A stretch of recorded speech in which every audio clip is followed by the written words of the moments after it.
sa kadali-dalianan ko guys, oh, baliktad pala yung medyas ko. Oh, diba? Baliktad. Oh.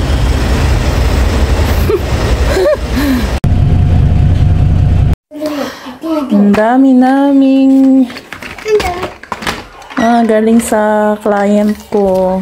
Daming laruan. Oh, wow. No this now. This is no now. Give me, you can use this in school.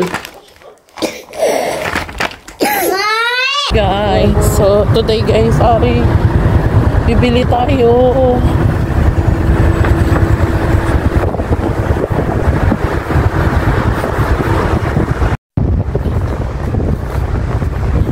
Bibili tayo guys dito sa maliit na Mega.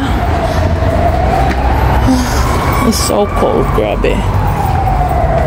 Bili muna tayo ng kamatis. Bili pala muna tayo ng manok. Tingin muna tayo ng manok. Ayan, paborito ni Jacob, oh. Ito. Hi guys, bumalik ako. Punta tayo doon sa mas malaking Mega. Dahil wala palang tinda doon ng mga manok na hilaw. Manok na karne. Naghahanap din ako ng giniling. Grabe guys, sobrang dali na ngayong maggabi. Sobrang dilim na. Anong oras pa lang? Pang-stock dun sa rep. Tapos lulutuin ko na para may pagkain ulit sila doon. Ayan, bukas pa. Oh, bibili a pharmacy.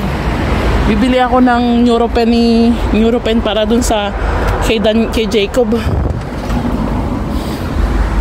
Hi, do you have Neuropen?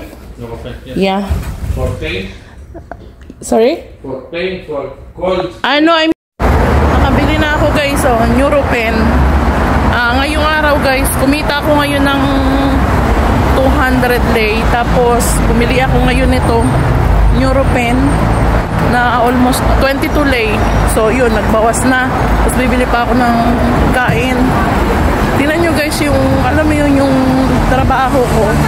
Kikita ko, tapos, yun, ibibili ko lang din ng pagkain. Kaya, alam mo yun, nahihirapan ako kapag kailangan ko magtabi siya ng every sahod ko, ng alam mo yung parang halimbawa 100 o 50 per day para dun sa bayad sa bahay, tapos sa bills.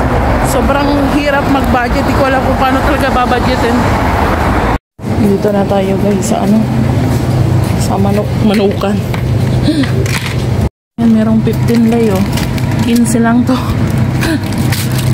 Natin ito. 17. Pili ako ng giniling, kaya lang meron pang nakahilera. May tao pa.